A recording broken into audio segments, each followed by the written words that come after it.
Interior minister کو کہا کہ وہ پیش ہوں اور اس جو کارروائی ہے وہ امیجیٹلی کریں اور پکڑیں جو ملزم ہیں جنہوں نے اٹیک کیا، کیونکہ سی سی ٹی وی پہ بھی یہ آ گیا ہے، نظر آ رہا ہے کہ کون کنہوں نے اٹیک کیا ہے اور کون ویڈیو بنا رہا ہے۔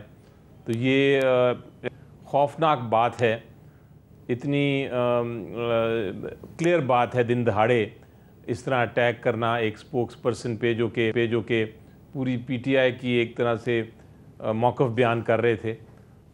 یقینی طور پہ یہ ایک وارننگ ہے اور یہ رینڈم اٹیک نہیں ہے، یہ ایک باقاعدہ نیت کے ساتھ اور مقصد کے ساتھ یہ حملہ کیا گیا ہے۔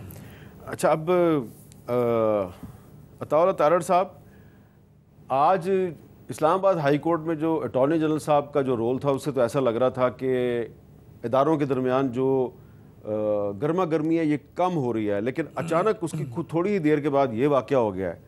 تو آپ یہ نہیں سمجھتے کہ اسلام آباد میں جو ریڈ زون ہے اور اس کے جو آس پاس کے علاقے ہیں وہاں پہ حالات اتنے خراب ہیں کہ ڈی چوک میں رات کے وقت جو سیو غزہ موومنٹ کے جو مظاہرین ہیں ان پہ بھی گاڑی چڑھ جاتی ہے، رؤوف حسن صاحب پہ دن دہاڑے حملہ ہو جاتا ہے، اور اسلام آباد جو ہے وہ میڈیا کی بہت سی جو تنظیمیں ہیں ان کی ریسرچ کے مطابق صحافیوں کے لیے بہت ان سیف سٹی ہے۔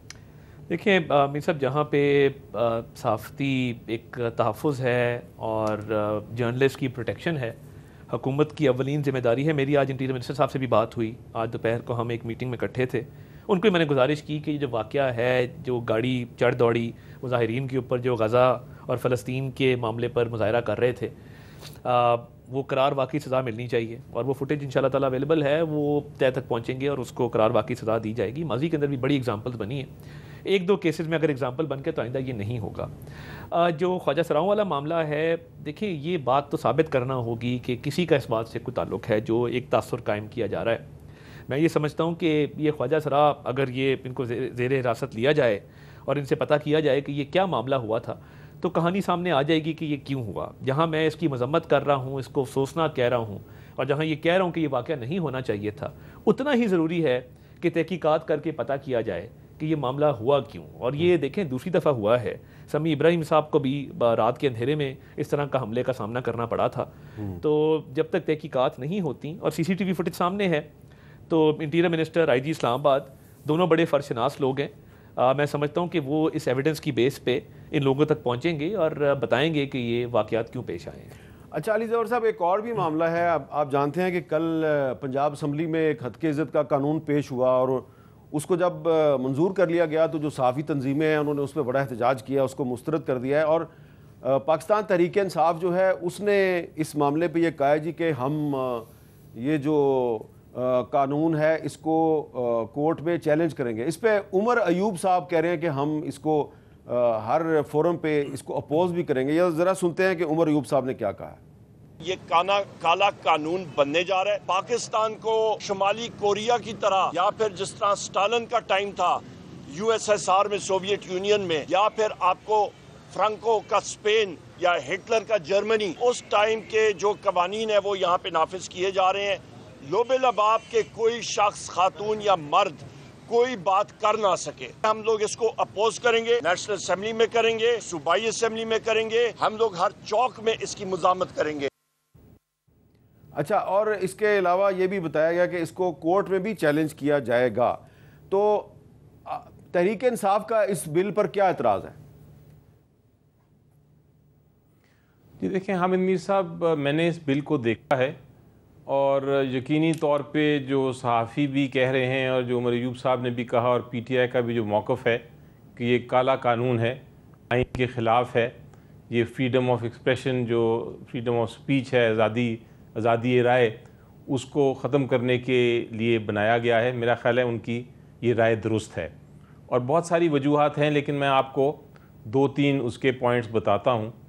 مثلا سب سے پہلے تو یہ ہے کہ جو ڈیفیمیشن ہے اس کی جو ڈیفینیشن ہے وہ اتنی بڑھا دی گئی ہے کہ اب آپ کسی بھی اگر پولیٹیشین کے خلاف کوئی بھی بات کریں گے، یا کسی بھی جو خاص لوگ ہیں اس میں بتائے گئے ان کے خلاف بات کریں گے، تو وہ پھر آپ کو ایک طرح سے سزا بھی مل سکتی ہے اور آپ پہ جرمانہ بھی ہوگا۔ دوسری بات یہ کہ جو فیصلہ کرنے والے ہیں، جنہوں نے فیصلہ کرنا ہے جج صاحبان نے، اگر کسی کے خلاف مقدمہ چلتا ہے، وہ بھی گورنمنٹ کے، حکومت کے اپوائنٹڈ لوگ ہوں گے، اور وہ اسپیشل ٹریبیونل ہوں گے، یعنی کہ ایک عام شہری جو ہے اس کے خلاف اگر آپ کوئی بات کریں گے تو وہ تو کہیں بھی جا سکتی ہے، کسی بھی عام عدالت میں جا سکتی ہے، لیکن جو خاص لوگ ہیں، مثلا جن جو عہدے رکھتے ہیں، چیف منسٹر ہو گیا، پرائم منسٹر ہو گیا، ان کے خلاف اگر آپ کوئی بات کریں گے تو آپ کو ایک خاص عدالت میں جانی پڑے گی، ایسے عدالت میں جو کہ ان کا جج اپوائنٹ ہے حکومت کا، تو ان کے سامنے انصاف تو نہیں نظر آتا مجھے۔ وہ ایک طرح سے یہی ہوگا کہ جب بھی کسی کی بات نہ پسند آئی تو کیس کر دیا اور ان جج صاحب کے سامنے لگا دیا جنہوں نے اپنا فیصلہ حکومت کے مطابق کرنا ہے۔ اسی طرح اس میں ایک اور بہت بڑا فلا ہے، اور وہ یہ ہے کہ برڈن آف پروف جس کو آپ کہتے ہیں، ثبوت کس نے دینا ہے، اس قانون میں ثبوت سارا کا سارا جو برڈن ہے، اس کا جو وزن ہے، وہ سارا کا سارا اس شخص پہ ہے جو کہ ڈیفینڈنٹ ہے، یعنی جس کے خلاف کیس کیا ہو۔ وہ ایک پورے دنیا میں جو قانون ہے اس کے خلاف ہے۔ قانون یہ کہتا ہے کہ جس نے کیس کیا وہ ثابت کرے اپنا کیس، یہاں الٹا ہے۔ اگر ایک پرائم منسٹر یا چیف منسٹر یا پولیٹیشین کیس فائل کرتا ہے تو پھر جس کے خلاف کیس فائل ہوا ہے اس نے ثابت کرنا ہے کہ جناب یہ کیس غلط ہے۔ یہ بھی ایک قانونی طور پہ بالکل ناجائز اور غیر آئینی اور غیر قانونی بات ہے۔ تو اس قسم کے بہت ساری شکیں ہیں اس قانون میں۔ جس نے بھی یہ قانون بنایا ہے وہ یقینی طور پہ چاہتا ہے کہ میرے پاس ایک ایسا ہتھیار آ جائے کہ میڈیا میں کوئی بھی ان خاص شخصیات کے بارے میں بات نہ کر سکے۔ حالانکہ دنیا یہ کہتی ہے کہ اگر آپ پبلک فگر ہیں تو ٹھیک ہے، آپ کے خلاف بات ہو سکتی ہے اور بہت ساری باتیں ہو سکتی ہیں، ہاں جھوٹ نہیں بولا جا سکتا، آپ کے خلاف ایسا الزام نہیں لگایا جا سکتا جو کہ غلط ہو، بے بنیاد ہو، لیکن ویسے اگر آپ گفتگو کریں گے کسی کے بارے میں تو اس پہ دنیا کہتی ہے کہ ڈیفیمیشن نہیں ہوتی۔ لیکن اس قانون کے تحت اس کے اوپر بھی ہرجانہ ہو جائے گا، یعنی کہ آپ کسی سیاستدان کے بارے میں، کسی آرمڈ فورسز کے، کسی جج صاحب کے، کسی کے بارے میں کوئی بات کر ہی نہیں سکتے۔ یہ اس قانون کا جو ہے ایک سمری میں نے آپ کو پیش اچھا تو اور اعتراضات میں نے آپ کو کچھ بتایا۔ اچھا طارڑ صاحب، یہ آپ کو یاد ہوگا کہ ایسا ہی ایک قانون جو ہے جب وہ عمران خان صاحب حکومت میں تھے تو وہ لانے کی کوشش ہوئی تھی، تو اس کی اس وقت تو میڈیا نے بڑی مخالفت کی تھی۔ اب یہ اس سے ملتا جلتا ہی لگتا ہے کہ قانون ہے، تو پنجاب گورنمنٹ اس کو لے کے آ رہی ہے، فیڈرل گورنمنٹ سے انہوں نے کنسلٹ کیا، اور آپ نہیں سمجھتے کہ عدلیہ کے بعد اب میڈیا کے ساتھ بھی محاذرہ ہی شروع کر دیا آپ کی حکومت نے؟ دیکھیں میر صاحب، اگر آپ پہ بھی کوئی الزام لگائے، آپ کے پاس داد رسی کے لیے کیا فورم اویلیبل ہے؟ دیکھیں اس قانون کے اندر تمام لوگوں کو اسپیشل ٹرائیبیونلز میسر کیے گئے ہیں کہ آپ پہ کوئی الزام لگتا ہے اسپیشل ٹرائیبیونل میں جائیں، وہ اسپیشل ٹرائیبیونل 6 مہینے میں فیصلہ کرے گا۔ علی ظفر صاحب جو بات کر رہے ہیں، پروفیشن میں میرے سینئر ہیں، کہ جو کانسٹیٹیوشنل پوزیشن ہولڈرز ہیں جن کے پاس کوئی آئینی عہدہ ہے، ان کا کیس لاہور ہائی کورٹ کا جج سن سکے گا۔ یعنی اسپیشل ٹرائیبیونلز بنائے گئے ہیں تمام لوگوں کے لیے، مگر آئینی عہدوں پر جو لوگ فائز ہیں ان کے لیے ہائی کورٹ کے جج کا لیول رکھا گیا ہے، وہ زیادہ اسکروٹنی ہوگی وہاں پہ۔ تو میں یہ سمجھتا ہوں کہ جو الزام لگائے ثابت بھی اسی نے کرنا ہوتا ہے۔ یہ جتنے آپ کے میڈیا ہاؤسز ہیں، مجھے بتائیں کہ جب دعوے ہوتے ہیں ان کے خلاف یا یہ کسی کے خلاف کرتے ہیں تو یہ انگلینڈ کیوں جاتے ہیں؟ انگلینڈ اس لیے جاتے ہیں کہ وہاں پہ ہتک عزت کے دعووں کا فیصلہ بر وقت ہوتا ہے، انصاف کے مطابق ہوتا ہے۔ یہاں پہ ایک بندہ ہتک عزت کا دعویٰ کرتا ہے، اس کے پوتے کے زمانے میں جا کے اس کا فیصلہ آتا ہے۔ شہباز شریف صاحب نے ایک دعویٰ کیا ہتک عزت کا عمران خان صاحب کے خلاف، جب انہوں نے وہ یا بیٹ کمپنی کا الزام لگایا اور کہا کہ جی آپ نے اتنے پیسے جو ہیں وہ چینی کمپنیوں سے لیے تھے، یہ تو ان کا وطیرہ ہے پاکستان کے دوستوں پہ الزام لگانا۔ اب وہ ہتک عزت کا دعویٰ پڑا ہوا ہے اور عمران خان صاحب تاریخ پہ تاریخ لیے جا رہے ہیں، کبھی ان کا وکیل نہیں آتا، کبھی کہتے ہیں آخری موقع دو۔ تو بات یہ ہے کہ جب آپ تاخیری حربے استعمال کریں گے اور ہتک عزت کا جو موجودہ قانون ہے وہ ناکافی ہوگا انصاف فراہم کرنے میں، تو پھر کوئی نہ کوئی سسٹم تو آنا ہوگا، کبھی نہ کبھی تو آنا ہوگا۔ اس کا مطلب ہے کہ پھر آپ یہی قانون فیڈرل لیول پہ بھی منظور کروائیں گے؟ دیکھیے فیڈرل لیول پہ ہتک عزت جو ہے وہ لایا جا سکتا ہے اسلام آباد کی کیپٹل ٹیریٹری کے حوالے سے، کیونکہ 18th امینڈمنٹ کے بعد حتیٰ کہ عزت کا قانون جو ہے پنجاب والے کا لاگو صرف پنجاب کی حدود میں ہوگا. ہم اگر ایک چیز جو کنسیڈر کر رہے ہیں, آپ پیکا قانون میں بھی ترمیم ڈیجیٹل رائٹس پروٹیکشن اتھارٹی کی بات کر رہے ہیں, اس پہ بھی اسٹیک ہولڈرز کے ساتھ مشاورت ہو رہی ہے. اور وہ کیا قانون ہے؟ وہ یہ قانون ہے کہ دیکھیے جب آپ کا CRPC بنا, PPC بنا, تب گورے نے بنایا کہ مرڈر, ڈیکوئٹی, اغوا برائے تاوان یہ چیزیں چل رہی تھیں. اب مجھے یہ بتائیے کہ ڈیجیٹل سپیس میں کوئی پورنوگرافی لگاتا ہے ٹیمپر کر کے, کوئی چائلڈ پورنوگرافی لگاتا ہے, کوئی کسی کو کہتا ہے کہ جی یہ گستاخ ہے اس کو قتل کر دو, اب اس کی داد رسی کون کرے گا؟ دیکھیے FIA جہاں پہ اپنا کام کر رہی ہے وہ وائٹ کالر کرائم کو انویسٹیگیٹ کرتی ہے, ان کی ایکسپرٹیز سائبر کرائم کی نہیں ہے. کوئی نہ کوئی اتھارٹی ہونی چاہیے کہ کسی کو کوئی نقصان پہنچائے. اور آنے والے وقتوں میں لوگوں کے بچوں کے تحفظ کے لیے, لوگوں کے اپنے تحفظ کے لیے, مستقبل کے لیے یہ بہت ضروری ہوگا کہ کوئی نہ کوئی اتھارٹی ہو جس کے پاس آپ ڈیجیٹل کرائمز کی داد رسی کے لیے کوئی نہ کوئی درخواست دے سکیں. اچھا علی ظفر صاحب, یہ جو پیکا کا جو قانون ہے, یہ آپ کو یاد ہوگا کہ جب پچھلی جو تحریک انصاف کی حکومت تھی تو اس نے جو مسلم لیگ نون نے 2016 میں پیکا ایکٹ پارلیمنٹ سے منظور کروایا تھا, تو تحریک انصاف کی حکومت نے اس کو مزید سخت کر کے تو ایک پریزیڈنشل آرڈیننس کے ذریعے اس کو انہوں نے نافذ کروایا. اور پھر صحافتی تنظیمیں جو ہیں وہ ہائی کورٹ میں گئیں اور انہوں نے پھر اس کے خلاف سٹے لیا, بعد میں وہ انفیکٹو بھی ہو گیا. تو اب کیا یہ جو پنجاب گورنمنٹ کا جو قانون ہے, اگر اس کے خلاف کوئی عدالت میں جاتا ہے تو کیا عدالت کے پاس یہ اختیار ہے کہ وہ پورے کا پورا قانون انڈو کرے گی یا اس کی صرف کچھ آرٹیکلز کو انڈو کرے گی؟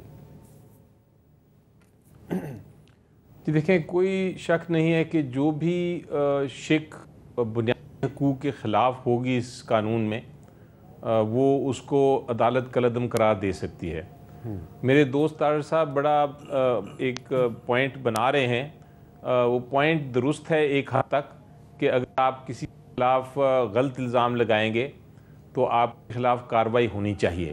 اس کے لیے, اس چیز کے لیے بہت سارے قوانین موجود ہیں اور بڑی ڈیبیٹ کے بعد باقاعدہ اس پہ بڑی بحث ہوئی ہے. اگر آپ نیشنل اسمبلی اور پروونشل اسمبلیز کے جو ڈیبیٹس یا سپیچز دیکھیں تو اس پہ بڑی کمیٹی میں بھی اور اس کے باہر اسمبلیوں میں بھی ڈیبیٹ ہوئی ہے اور اس کے بعد وہ قانون سازی کی گئی ہے.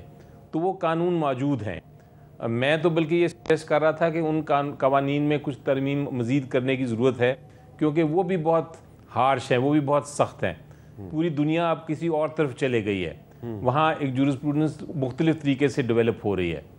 لیکن یہاں جو ہے اس قانون کے ذریعے ڈیفینیشن جو ہے کہ کیا چیز ڈیفیمیشن ہو سکتی ہے اس کی تشریح بہت اتنی وائڈ کر دی گئی ہے, اتنی وسیع کر دی گئی ہے کہ اب آپ بے شک یعنی کوئی جیسا ہم ڈیبیٹ کرتے ہیں مختلف پروگرامز پہ, جینوئن ڈیبیٹ کرتے ہیں, ہم اپنا موقف پیش کرتے ہیں, اب وہ موقف بھی جو ہے وہ بھی ایک طرح سے ڈیفیمیشن ہو سکتا ہے اور آپ کو موقف پیش کرنے سے بھی کی وجہ سے بھی آپ کے خلاف کیس کیا جا سکتا ہے. یہ قانون جو ہے یہ اتنا خطرناک ہے, اتنا ڈینجرس ہے کہ اس کو عدالت یقینی طور پہ اس حد تک ختم کرے گی کیونکہ ڈیفیمیشن کرتے ہیں جیسا میں نے کہا بالکل اس ڈیفیمیشن نہیں ہونی چاہیے. اس کے خلاف جو ڈیفیم کرتا ہے کسی کو, جو کسی کی عزت اچھالتا ہے, جو کسی کے خلاف غلط الزام لگاتا ہے, جھوٹے الزام لگاتا ہے, بے بنیاد الزام لگاتا ہے, اس کے خلاف کارروائی ہو قانون کے مطابق, فیئر ٹرائل کے مطابق. لیکن یہ نہیں ہو سکتا کہ اس کی آڑ میں آپ جینوئن ڈیبیٹ جو جس طرح ہم باتیں کر رہے ہیں اس کو بھی آپ کنٹرول کرنے کی کوشش کریں. یہ اسی لیے کہا جاتا ہے, اسی لیے عمر صاحب نے بھی یہ کہا ہے کہ یہ آپ فاشسٹ رجیمز میں جو ہوتا تھا, جو ہم پڑھتے تھے کہ اس طرح ہوتا ہے, ہمارے زمانے میں میرا خیال ہے ضیاء الحق صاحب کے زمانے میں بھی یہ ہوا تھا جب بالکل کنٹرول کر لیا گیا تھا کہ آپ کیا کہہ سکتے ہیں کیا نہیں کہہ سکتے. یہ اس کی ایک طرح سے اس کا ایک ہتھیار تیار کیا گیا ہے. اس قانون کو میں کالا قانون ہی کہوں گا. اچھا, میں بریک لینی ہے لیکن بریک پہ جانے سے پہلے میں ویسے ہی تھوڑی سی اپنے جو ناظرین ہیں ان کی میموری کو ریفریش کرتا ہوں. جب اسی قسم کے قوانین تحریک انصاف کے دور حکومت میں آتے تھے تو اس وقت مسلم لیگ نون اور پیپلز پارٹی دونوں جو ہیں وہ ہمارے ساتھ کھڑے ہوتے تھے اور آزادی صحافت کے لیے ہونے والے جو مظاہرے ہیں ان میں شرکت بھی کرتے تھے. اور اس وقت جو چیف منسٹر پنجاب ہیں مریم نواز صاحبہ, ایسے ہی ایک موقع پہ جب ایک قانون لے کے آئی تحریک انصاف کی حکومت تو انہوں نے کیا کہا تھا ذرا سنیں. جہاں پر لیجسلیشن صحافیوں کو سبق سکھانے کے لیے کی جاتی ہو تو وہاں سے میں کس لیجسلیشن کی توقع رکھوں؟ اس نالائق، نااہل اور ظالم حکومت نے اپنے جرائم کو چھپانے کے لیے، اپنی نااہلی کو چھپانے کے لیے، اپنی نالائقی کو چھپانے کے لیے اس کو صحافت کو جس زنجیر میں باندھنے کی کوشش کی ہے، اس زنجیر کا کیا نام ہے؟ Media development authority. آپ یہ بات یاد رکھیں کہ جب آپ میڈیا کا گلا گھونٹتے تو آپ پاکستان کا گلا گھونٹتے ہیں. ایک بریک کے بعد دوبارہ ملتے ہیں.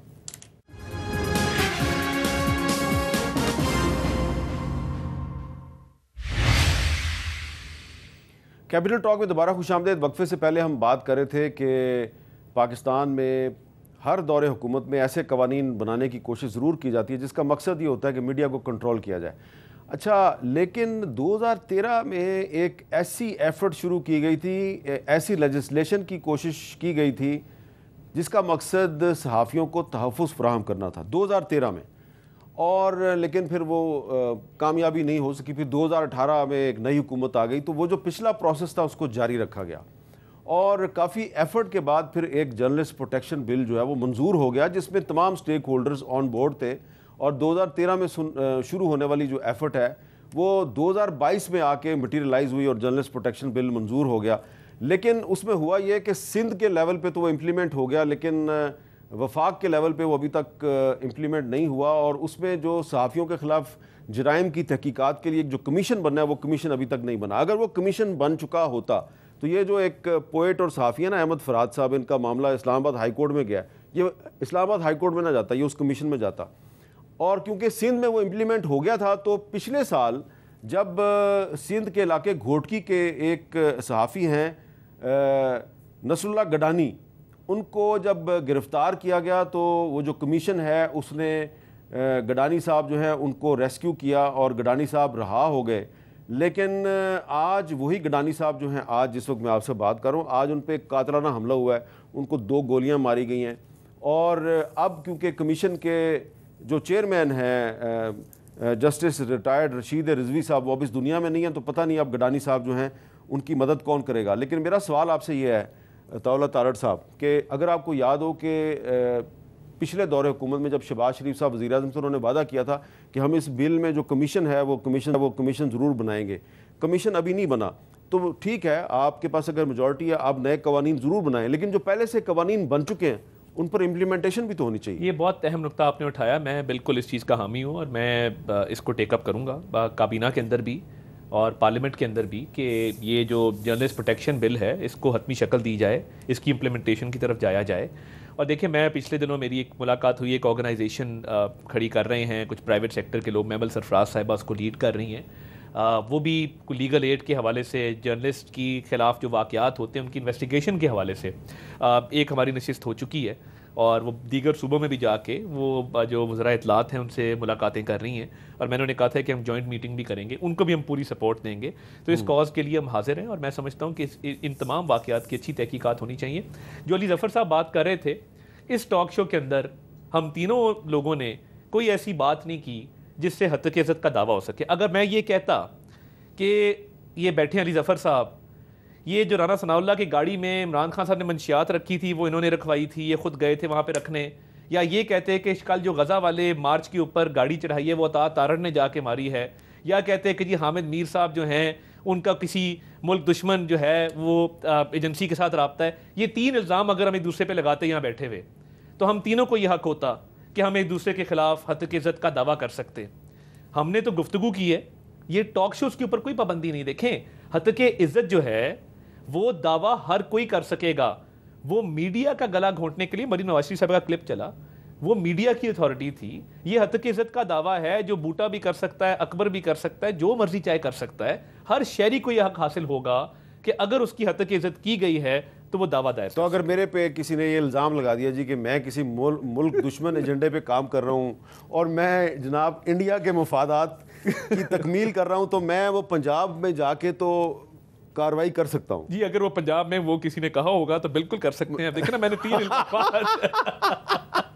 آپ سمجھ گئے. میرا سوال آپ سے یہ ہے علی ظفر صاحب کہ ایک بڑا سیریس سوال ہے. دیکھیں، آج اسلام آباد ہائی کورٹ میں 2-3 کیسز تھے مسنگ پرسنز کے. ایک بلوچ طلبہ کا کیس تھا, پھر ایک احمد فراد صاحب کا کیس تھا. آج ایسا لگ رہا تھا کہ اٹارنی جنرل صاحب جو ہیں وہ کشیدگی کم کرنے کی کوشش کر رہے ہیں. آج جسٹس محسن اختر کیانی صاحب نے سیکرٹری ڈیفینس کو بلایا تھا, وہ ادھر پیش نہیں ہوئے, تو لیکن اس کے باوجود انہوں نے کوئی آج سخت ریمارکس نہیں دیے. لیکن دوسری طرف ہم دیکھ رہے ہیں کہ سندھ ہائی کورٹ میں بھی ایک لاپتہ افراد کا جو معاملہ ہے, 8 سال سے ایک بچہ غائب ہے, تو اس معاملے میں جو سندھ ہائی کورٹ کے ایک جج صاحب ہیں انہوں نے بھی آج سیکرٹری ڈیفینس کو طلب کر لیا ہے.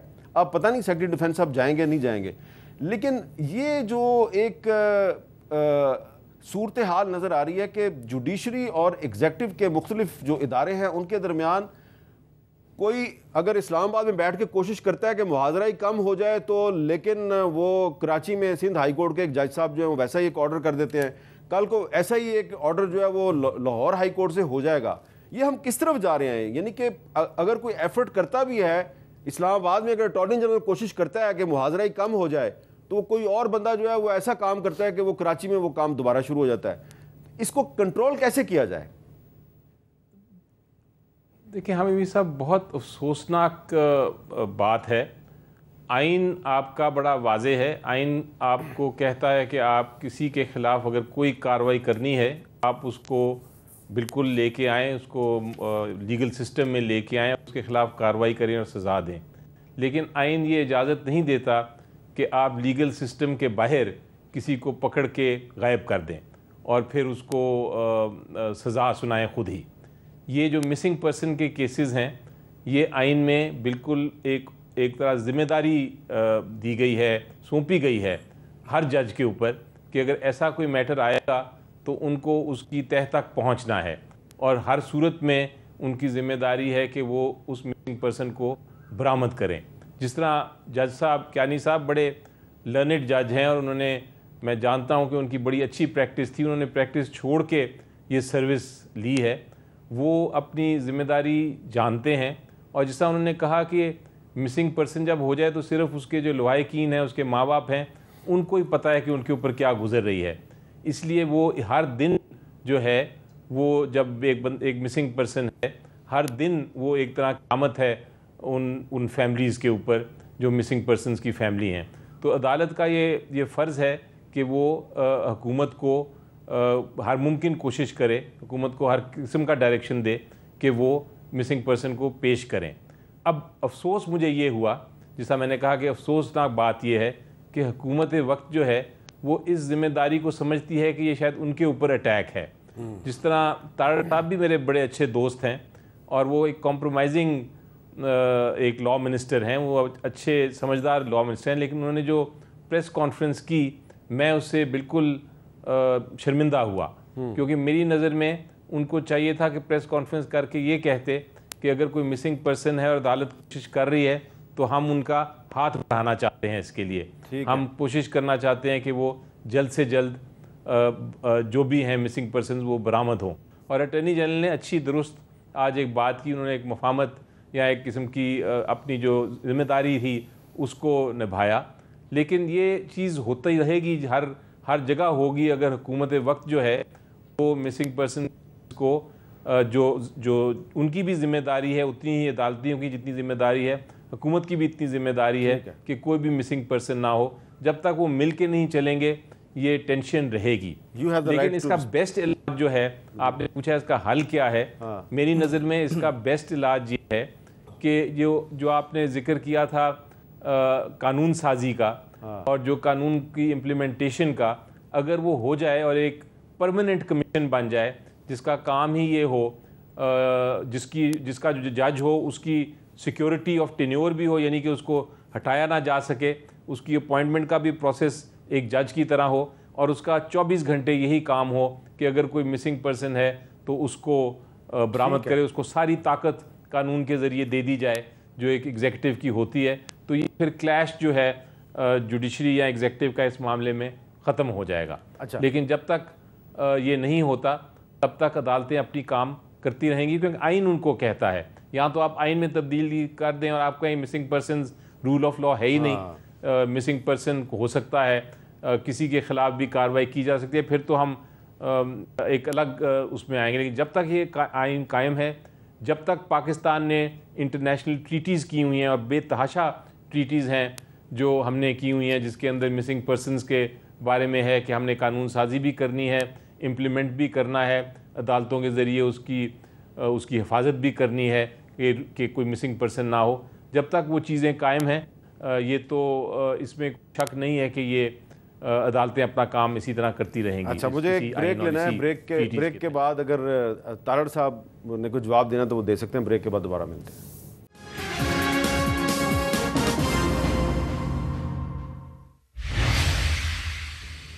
کیپٹل ٹاک میں دوبارہ خوش آمدید. جی عطاءاللہ تارڑ صاحب, اداروں کے درمیان مفاہمانہ رویہ اگر فروغ دیا جائے تو وہ زیادہ بہتر نہیں ہے؟ میں سمجھتا ہوں بہت بہتر ہے. اور میں آپ کو بتاؤں, دیکھیں تمام جو سٹیک ہولڈرز ہیں وہ مسنگ پرسنز کا مسئلہ حل کرنا چاہتے ہیں. اٹارنی جنرل نے بھی یہی اسٹیٹمنٹ آج عدالت میں دی جس پہ وائٹ فلیگ کی بھی بات ہوئی. اور دیکھیں انسٹیٹیوشنز کے درمیان ڈائلاگ چلنا چاہیے, وہ اس ملک کی سالمیت کے لیے, استحکام کے لیے بہت ضروری ہے. اور دیکھیں مسنگ پرسنز کا جب معاملہ, جب میں کہتا ہوں کہ ول موجود ہے تمام سٹیک ہولڈرز میں اس کو حل کرنے کی, تو میں تمام سٹیک ہولڈرز کی بات کرتا ہوں. اور دیکھیے جب کمیشن بنا تھا, پہلا کمیشن, تو اس میں 10,000 لوگوں میں سے 8,000 لوگ جو ہیں وہ ریکور ہوئے اور اس کا بڑا اچھا سکسیس ریٹ تھا. پھر پچھلے پی ڈی ایم کے دور میں رانا ثناء اللہ صاحب اور اعظم عزیز تارڑ صاحب کوئٹہ بھی گئے, وہاں بھی انہوں نے ملاقاتیں کی, خاصی پیش رفت ہوئی. اور میں سمجھتا ہوں کہ ابھی بھی پیش رفت ہوگی, مگر اس میں کچھ ایسے بھی ایلیمنٹس موجود ہیں. For example B L A ہے, اور میں کھل کے اس پہ بات کرتا ہوں. وہ آپ بالکل صحیح کہہ رہے ہیں, لیکن ہم جن مسنگ پرسنز کی بات کر رہے ہیں ان کا تعلق بلوچستان سے تو ہے ہی نہیں ہے. احمد فراد صاحب کا تعلق کشمیر سے ہے. دیکھیں احمد فراد والا جو معاملہ ہے, اور اس پہ بڑا کیٹیگورک بیان عدالت میں بھی دے چکی ہے حکومت کی, جی وہ جو کہہ رہے ہیں کہ جن کی کسٹڈی میں ان کی کسٹڈی میں نہیں ہے. اور میری یہ خواہش ہے, دیکھیں میں پولیٹیکل ایکٹیوسٹ رہا ہوں, مشرف دور پورا ہم نے لیفٹ کی سیاست کی, سڑکوں پہ رہے پورا 1 سال, اور بڑی مجھے یاد ہے بڑی اس وقت ہم نے اپنا کردار ادا کیا. تو میں یہ سمجھتا ہوں کہ ہمیں اس میں کردار ادا کرنا ہے. یہ جس طرح کے لوگ ہوتے ہیں, شاعر, ادیب, جو ان معاملات پہ لکھتے ہیں, ان کا تحفظ بھی جو ہے وہ بہت ضروری ہے. تو میری تو دعا ہے کہ جلدی ریکور ہوں اور مسنگ پرسنز کے معاملے کے اوپر تمام سٹیک ہولڈرز بیٹھ کے کوئی نہ کوئی اگلے رستے کا تعین کریں. دیکھیں نا, اب شہباز شریف صاحب جو ہیں وہ بطور وزیر اعظم ایک اور شاعر اور صحافی مدثر نارو کے کیس میں, ان کا تعلق لاہور سے تھا, ان کے کیس میں اسلام آباد ہائی کورٹ میں پیش ہوئے, کمٹمنٹ دی, وہ کمٹمنٹ پوری نہیں ہوئی. تو ہر مسنگ پرسنز کا تعلق جو ہے وہ بلوچستان سے نہیں ہے. درست بات ہے. ہاں, تو اس لیے اگر وزیر اعظم صاحب نے اسلام آباد ہائی کورٹ میں کوئی کمٹمنٹ دی تھی تو وہ پوری ہونی چاہیے. یہ صرف ان کی ذاتی کریڈیبلٹی کا مسئلہ نہیں, یہ اسٹیٹ آف پاکستان کی بھی کریڈیبلٹی کا مسئلہ ہے. اور اسی لیے آج جسٹس محسن اختر کیانی صاحب نے کہا ہے کہ جمعے تک احمد فراد کو پیش کر دیں, ورنہ یہ ریاست کی ناکامی ہوگی. یہ بڑی اہم بات انہوں نے کی ہے. بہت بہت شکریہ عطاءاللہ, تو شکریہ علی ظفر صاحب, اجازت دیجیے, اللہ حافظ.